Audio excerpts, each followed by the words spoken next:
In November 1532, the ruler of the largest empire in the Americas entered the highland town of Cajamarca surrounded by thousands of followers. Atahualpa had just defeated his brother in a brutal civil war and appeared ready to begin an uncontested reign. Waiting for him was Francisco Pizarro with fewer than 200 Spanish soldiers.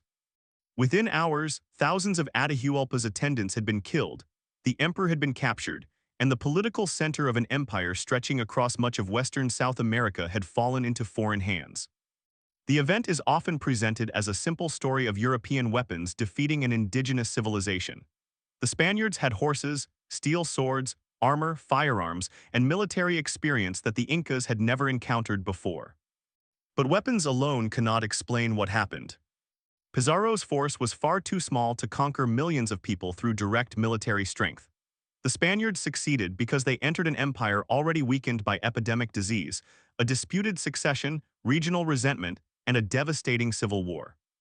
The Inca Empire did not collapse simply because foreigners arrived. It collapsed because the political system that had created its extraordinary power had also created weaknesses that its enemies could exploit. The Incas called their empire Tawantinsuyu, meaning the four parts together. From its capital at Cusco, it extended across much of modern Peru, Ecuador, Bolivia, and parts of Colombia, Chile, and Argentina. It included coastal deserts, fertile valleys, tropical forests, high plateaus, and some of the most difficult mountain landscapes on Earth. At its height, Tawantinsuyu was the largest empire ever created in the Americas. Yet the empire was much younger than its monuments make it appear. The Andes had supported advanced civilizations for thousands of years before the Incas became dominant. Earlier societies had already developed agricultural terraces, irrigation systems, religious centers, road networks, metalworking traditions, and complex forms of government. The Incas did not invent Andean civilization. Their achievement was to combine many existing systems into one enormous imperial structure and place Cusco at its center. For centuries, the Incas had been one regional group among many in the Cusco Valley. Their transformation began during the 15th century under a ruler remembered as Pachacuti. According to later traditions, a powerful group known as the Chanca attacked the Cusco region. The reigning Inca ruler and his chosen successor withdrew, but Pachacuti remained behind, organized the defense, and defeated the invaders. Whether every detail of this story is historically exact, Pachacuti's reign marked the beginning of the empire's rapid expansion. He was not merely a successful warrior. Pachacuti reorganized Cusco, strengthened the authority of the ruler, expanded the state religion, and created a political system capable of controlling territories far beyond the original Inca homeland. Cusco became more than a capital city. It was presented as the sacred center of the Andean world, the place from which political order, religious authority, and imperial power flowed outward. The empire was divided into four major regions, each connected symbolically and administratively to Cusco. Expansion was achieved through a combination of diplomacy, intimidation, negotiation, and war. Inca representatives could approach a neighboring ruler with gifts and promises. Communities that accepted Inca authority might receive protection, access to imperial resources, commercial opportunities, and recognition of their local leaders. Those who resisted could face invasion, execution, forced relocation, or the destruction of their political independence.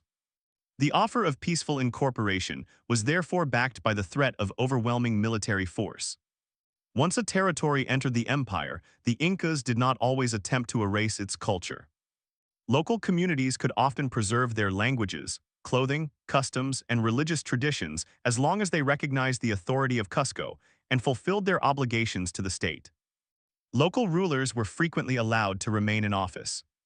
This reduced the cost of governing distant populations. Instead of replacing every local institution, the Incas turned existing leaders into intermediaries between their communities and the imperial government. The system made rapid expansion possible, but it also concealed a serious weakness. Many conquered peoples obeyed the Incas because the empire was powerful, not because they considered themselves permanent members of one united nation.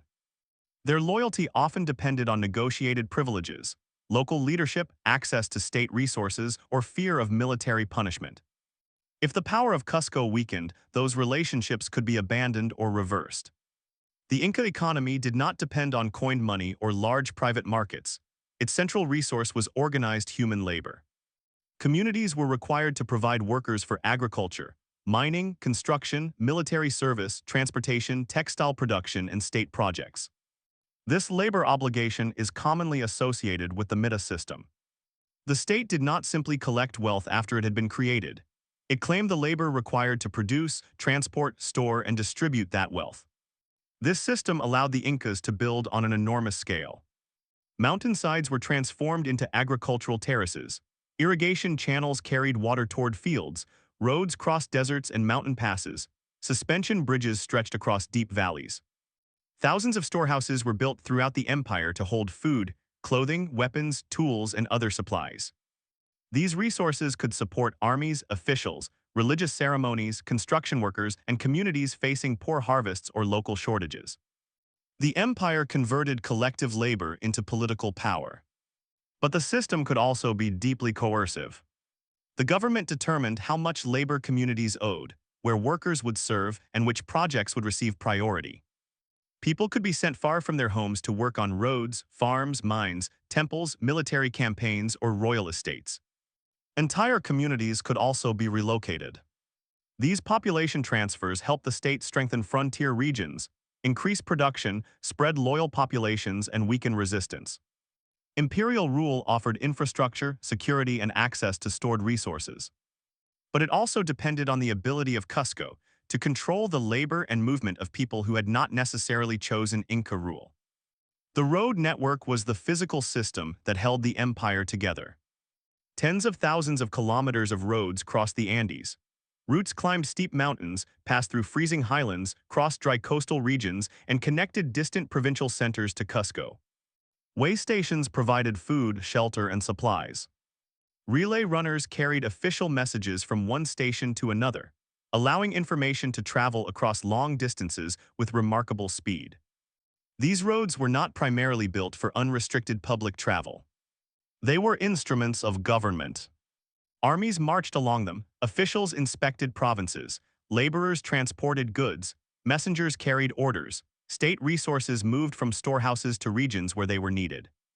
The roads allowed Cusco to project power across geography that would otherwise have made centralized government almost impossible. Administration also depended on information. The Incas used devices known as quipus, made from cords, colors, and carefully placed knots. Specialists used them to record numerical information connected to populations, labor obligations, storehouse inventories, military resources, and taxation. The full range of information recorded by quipus remains uncertain, but they reveal a government capable of collecting and organizing large amounts of data without conventional alphabetic writing. The empire also relied on a carefully arranged political hierarchy. At the top stood the Sapa Inca, the supreme ruler. He was not viewed merely as a political leader. He occupied a sacred position and was associated with Inti, the sun god. Below him stood royal relatives, nobles, priests, military commanders, governors, administrators, accountants, and local leaders. This hierarchy connected the imperial government to communities throughout the empire. Religion strengthened the system. The emperor's authority was presented as part of a sacred cosmic order. Temples, ceremonies, sacrifices, festivals, sacred landscapes, and royal estates connected political power to the supernatural world. The most important state cult centered on Inti, but the Incas also recognized many local gods and sacred places. Instead of eliminating every regional belief, the empire often incorporated local religious traditions into a larger imperial system. This made Inca rule more flexible. But religion also concentrated legitimacy in the ruling dynasty. The bodies of deceased emperors continued to hold wealth, estates, servants, and ceremonial importance. Their descendants preserved their memory and political influence. This created pressure on every new ruler. Because the estates of earlier emperors remained connected to their royal lineages, a new ruler needed to acquire new lands, labor, resources, and prestige of his own. Conquest became one way for each emperor to build an independent base of power. Expansion was therefore not only a strategy for protecting the empire. It was built into the political incentives of the ruling system. Under Pachacuti's successor, Tupac Inca Yupanqui, the empire expanded rapidly. Inca armies absorbed powerful societies, including the Chimu kingdom on the northern coast of Peru. The Chimu controlled productive farmland, large settlements, skilled artisans, irrigation systems, and important trade networks. By conquering organized societies, the Incas gained resources and institutions that could be redirected toward imperial purposes.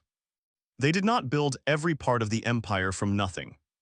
They captured existing systems and placed them under the authority of Cusco.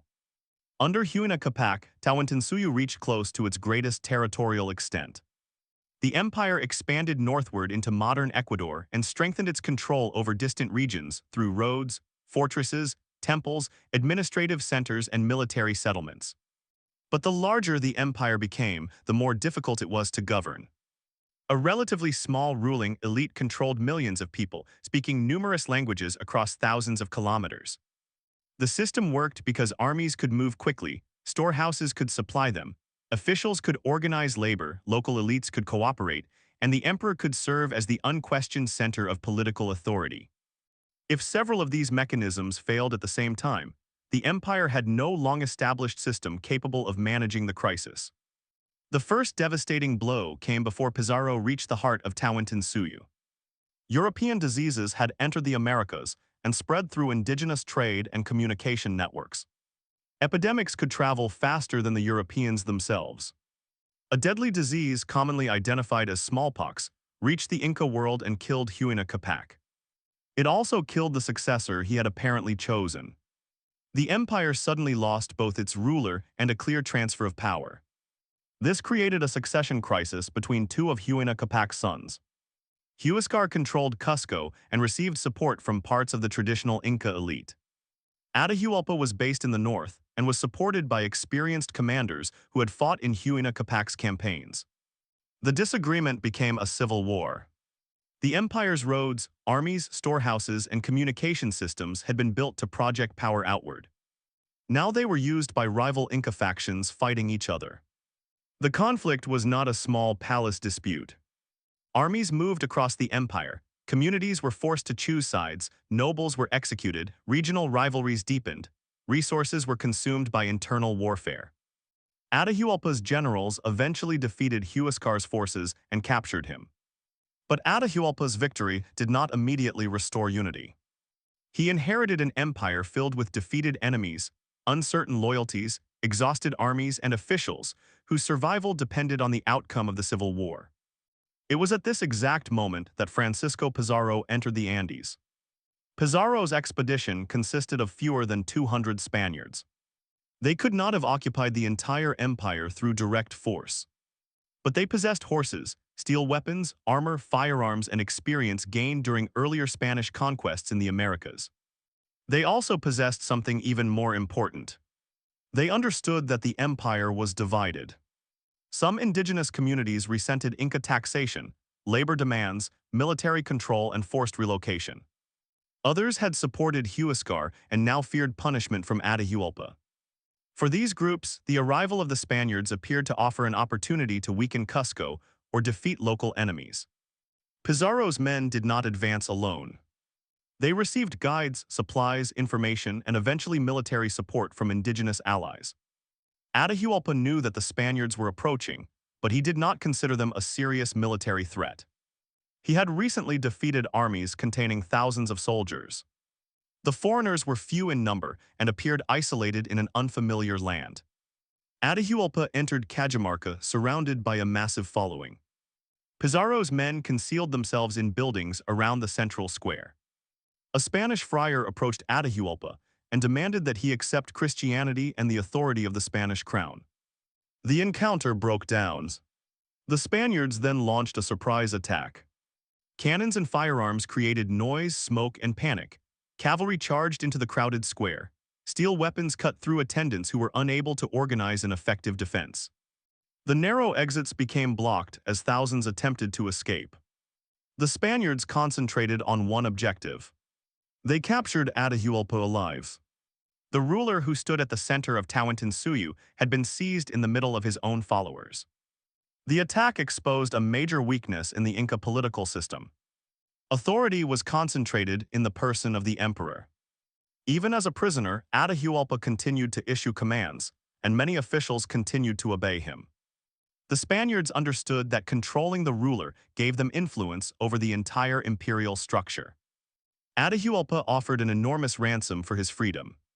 He promised to fill a room with gold and fill it twice with silver.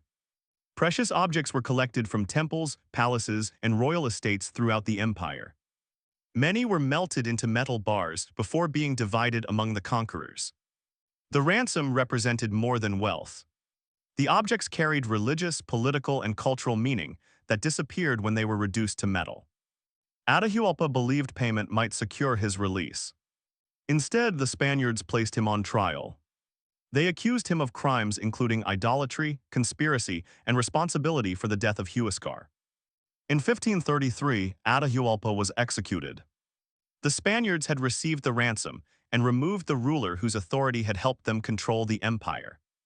His death created an even deeper political vacuum. Pizarro then advanced toward Cusco. The Spaniards did not present themselves only as foreign conquerors. They inserted themselves into the Inca succession crisis. They placed members of the royal family on the throne and claimed to be restoring legitimate government. Some Inca nobles cooperated because they hoped the Spaniards would help them defeat rival factions. The Spaniards needed indigenous legitimacy, labor, intelligence, and military support. Inca elites hoped they could use the foreigners for their own political purposes. Each side believed it could control the other. Cusco fell to the Spaniards in 1533. But the capture of the capital did not end Inca resistance. Manco Inca, a young member of the royal family, was installed as a dependent ruler. At first, he cooperated with the Spaniards. He gradually discovered that the title of emperor gave him little real authority. Spanish leaders humiliated him, seized property, demanded gold, and interfered with the royal family. In 1536, Manco Inca escaped and launched a massive rebellion. An enormous Inca army surrounded Cusco. For months, the Spaniards and their indigenous allies were trapped inside the city. Inca forces captured the fortress of Sacsayhuaman and attacked Spanish positions. The uprising brought colonial rule close to collapse. But the rebellion failed to expel the Spaniards. Spanish cavalry remained highly effective in open terrain. Indigenous allies fought alongside the Europeans. The rebels struggled to feed and maintain a large army during a long siege. Many fighters also had to return to their communities for the agricultural season. The Spaniards eventually regained control of Sacsayhuaman and broke the siege. Manco Inca withdrew into the remote region of Vilcabamba. There, an independent Inca state survived for several more decades. This survival reveals that the empire did not disappear in a single day at Cajamarca. Resistance continued across the Andes. The conquest required years of warfare, negotiation, collaboration, rebellion, and political manipulation. The Spaniards depended heavily on indigenous allies. Many of the forces fighting the Inca resistance were themselves indigenous people pursuing their own interests, protecting local communities, or opposing former Inca rulers. The conquest was not simply a battle between Spaniards and Incas. It was a violent reorganization of Andean power, in which different indigenous groups fought on multiple sides. Spanish unity was also an illusion. The conquerors soon fought among themselves over wealth, land, labor, and political authority.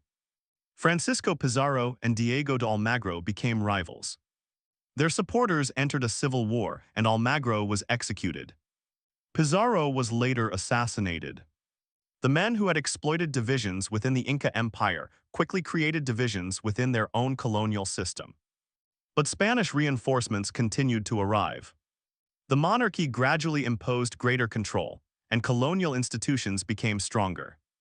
The remaining Inca state at Vilcabamba survived until 1572. That year, Spanish forces invaded the region and captured the final ruler, Tupac Amaru. He was taken to Cusco and publicly executed. With his death, the last independent Inca political center was destroyed. Spanish rule transformed the Andes. Colonial authorities redirected labor toward mines, estates, cities, and European economic interests. The discovery and exploitation of enormous silver deposits, particularly at Potosi, created a massive demand for indigenous labor. The Spanish adapted existing labor obligations into a colonial system that served mining and imperial revenue. Christian missionaries attacked indigenous religious institutions, destroyed sacred objects, and attempted to replace traditional beliefs. Yet conversion was never complete or simple. Indigenous communities preserved older practices, combined them with Christianity, and continued to worship sacred landscapes, ancestors, and local spiritual powers. Epidemic diseases caused catastrophic population decline. Communities lost elders, farmers, artisans, leaders, and specialists who carried generations of knowledge.